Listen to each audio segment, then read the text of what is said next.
the possessor of two lights, the life and wisdom of Uthman ibn Affan. May Allah be pleased with him. Assalamu alaikum, and welcome back to Sufi Essence. In the illustrious lineage of the rightly guided caliphs, whose lives illuminate the path of Islamic leadership and spiritual devotion, stands Uthman ibn Affan. May Allah be pleased with him. He was a man renowned for his immense generosity, his profound gentleness, his deep spiritual connection to the Prophet Muhammad, peace be upon him. A connection so intimate that it earned him the unique title, Dhul-Nurayn, the possessor of two lights, for having married two of the Prophet's daughters. Today, we embark on a profound journey into the life and wisdom of Uthman ibn Affan. May Allah be pleased with him. A leader whose caliphate was marked by unprecedented expansion, crucial administrative achievements, and ultimately a profound and a beautiful spiritual sacrifice. His story is a testament to the power of patience, the beauty of humility, and the enduring strength of a heart overflowing with generosity. His life serves as a timeless guide for anyone seeking to understand the true meaning of leadership through compassion, and the profound spiritual blessings that come from selfless giving. Gentle soul, a life of nobility and early faith. Uthman ibn Affan, may Allah be pleased with him, belonged to the noble Umayyad clan of the Quraysh tribe in Mecca, a family of considerable wealth and influence. Before Islam, he was a respected and successful merchant, known for his integrity, his mild temperament, and his innate kindness. Unlike some of his contemporaries who were known for their ferocity, Uthman's character was marked by a profound gentleness and a quiet dignity. He was a man of refined manners, deeply admired for his modesty and generosity, even in the pre-Islamic era. His conversion to Islam was an early and significant event. He embraced the new faith through the invitation of Abu Bakr al-Siddiq. May Allah be pleased with him, becoming one of the earliest converts. This decision, like that of other early Muslims, came at a great personal cost. His own family, particularly his uncle, subjected him to severe persecution for abandoning their ancestral religion. He endured physical abuse and social ostracization with remarkable patience and steadfastness, a testament to the profound and a beautiful spiritual conviction that had taken root in his heart. His relationship with the Prophet Muhammad, peace be upon him, was exceptionally close and deeply cherished. This bond was cemented by his marriages to two of the Prophet's daughters. First, he married Ruqayya. May Allah be pleased with her. When she passed away, the Prophet, peace be upon him, out of his immense love and respect for Uthman, offered him his other daughter, Kulthum. May Allah be pleased with her in marriage. This unique distinction earned him the title Dhul-Nurayn, the possessor of two lights, a testament to his elevated spiritual status and his profound connection to the Prophet's household. This close familial tie meant he was privy to the Prophet's inner circle, absorbing his teachings and observing his character in the most intimate settings. His early life in Islam was characterized by immense sacrifice. When the persecution in Mecca became unbearable, the Prophet, peace be upon him, advised some of his companions to migrate to Abyssinia, modern-day Ethiopia, to seek refuge. Uthman, may Allah be pleased with him, was among the first group to make this perilous journey, accompanied by his wife Ruqayya. This act of profound and a beautiful spiritual sacrifice, leaving behind his wealth and status for the sake of his faith, highlights the depth of his commitment. He was a man whose faith was not just a belief, but a profound and a beautiful spiritual reality that superseded all worldly attachments.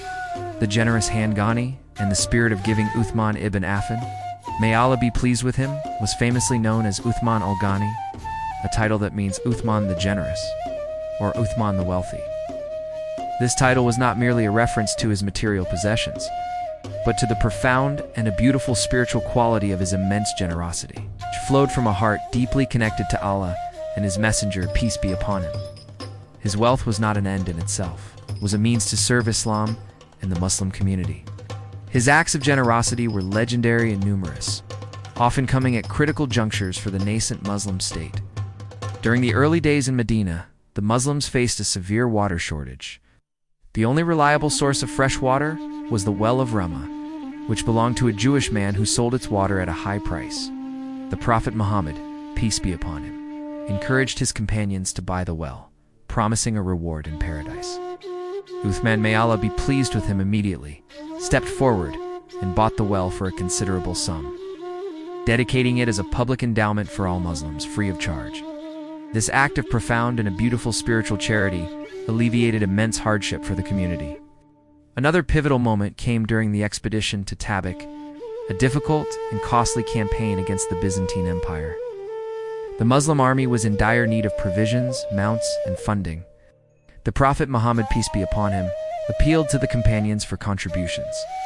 Uthman, may Allah be pleased with him, responded with unparalleled generosity, providing an enormous sum of money, hundreds of camels and horses, enough to equip a significant portion of the army.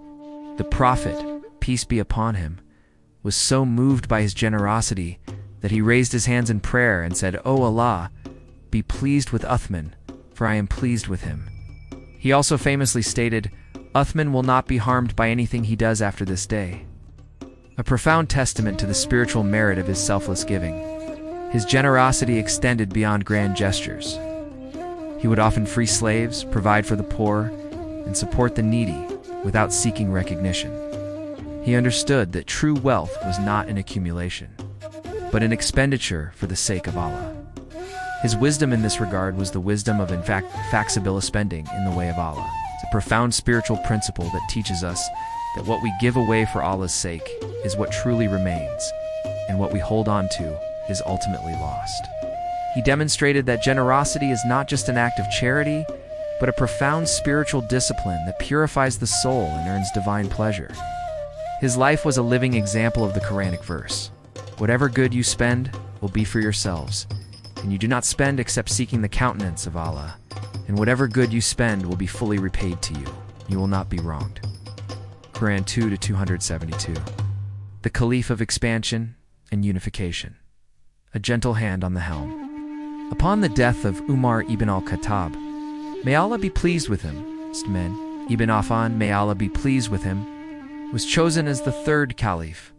His 12-year caliph was the longest among the rightly guided caliphs, a period marked by vast territorial expansion and crucial administrative achievements that solidified the foundations of the Islamic State. Under his leadership, the Islamic Empire expanded significantly. Stretching from North Africa to Central Asia, naval forces were developed for the first time, allowing for the conquest of Cyprus and other Mediterranean islands, securing the Muslim borders and opening new trade routes. He was a visionary leader who understood the importance of a strong and organized state.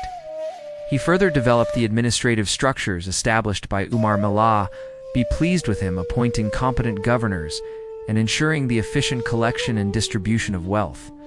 His gentle nature did not mean a lack of resolve. Rather, it allowed him to lead with compassion and build consensus.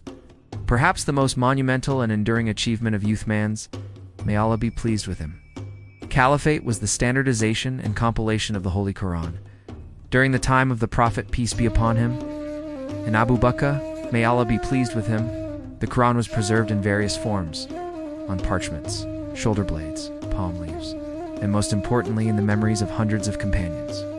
As Islam spread rapidly and new converts joined, and as some of the original memorizers were martyred in battles, a concern arose about the potential for variations in recitation and text. It was Hudhaifa ibn al-Yaman, may Allah be pleased with him, a companion who had traveled extensively with the Muslim armies, who brought this concern to Uthman, may Allah be pleased with him. He observed that different regions were beginning to recite the Quran with slight variations, leading to confusion and potential discord. Uthman, may Allah be pleased with him, with his profound foresight and spiritual wisdom, immediately recognized the gravity of the situation. He understood that the unity of the Muslim Ummah depended on the unity of its sacred text. He commissioned a committee, led by Zayd ibn Thabit, may Allah be pleased with him, who had previously compiled the Quran during Abu Bakr's caliphate. This committee was tasked with collecting all existing copies of the Quran, verifying them against the original memorized versions, and producing a single, standardized copy, known as the Mushaf Uthmani. This monumental task involved meticulous verification, cross-referencing, and ensuring every word was precisely as revealed to the Prophet, peace be upon him. Once the standard copies were made, he ordered all other variant copies to be destroyed, ensuring that no confusion would arise in future generations. This act was a profound spiritual service to Islam and humanity. It preserved the integrity of the divine revelation for all time, safeguarding it from alteration or loss.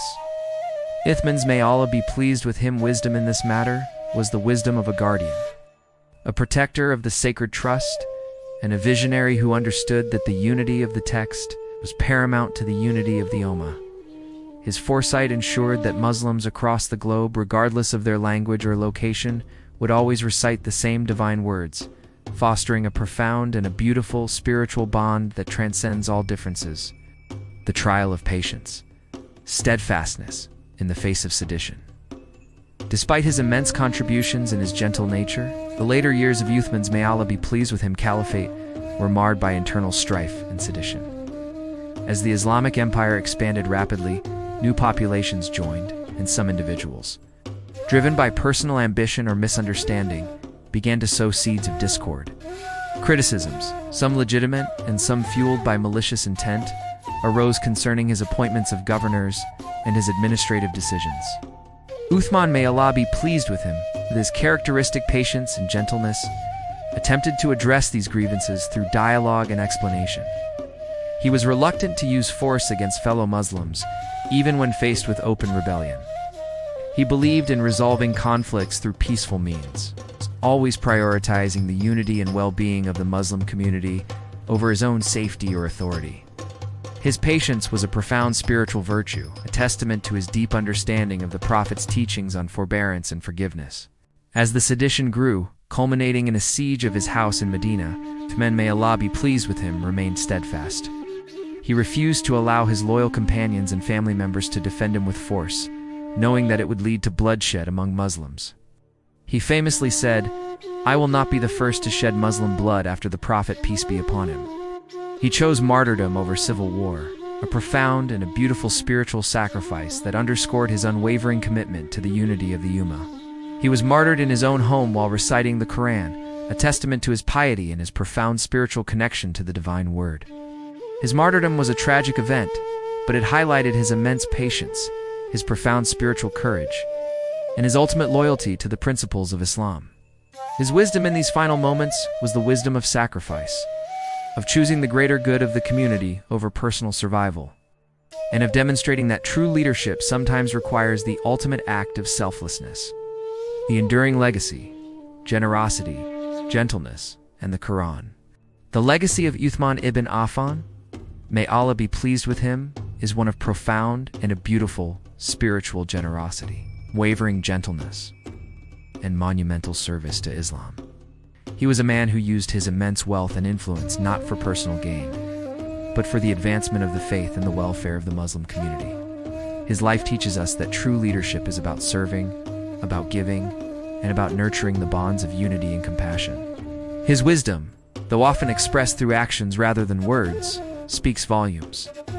He taught us the profound spiritual power of patience in the face of adversity, the beauty of humility, even in the highest office, and the immense blessings that flow from a heart dedicated to selfless giving.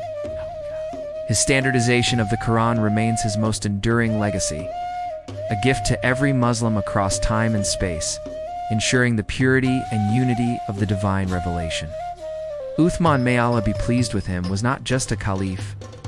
He was a spiritual giant, a living embodiment of the Quranic virtues, and a beacon of light whose life continues to inspire millions. His story reminds us that true strength is found in gentleness, true wealth in generosity, and true leadership in service and sacrifice. I invite you to delve deeper into the life of Uthman ibn Affan. May Allah be pleased with him, to study his character, his profound spiritual humility, and his unwavering commitment to Islam, and to allow his spiritual wisdom to illuminate your own path to Allah. Join us next time on Sufi Essence. And if you found this talk meaningful, please subscribe to our channel to continue this journey of spiritual discovery with us.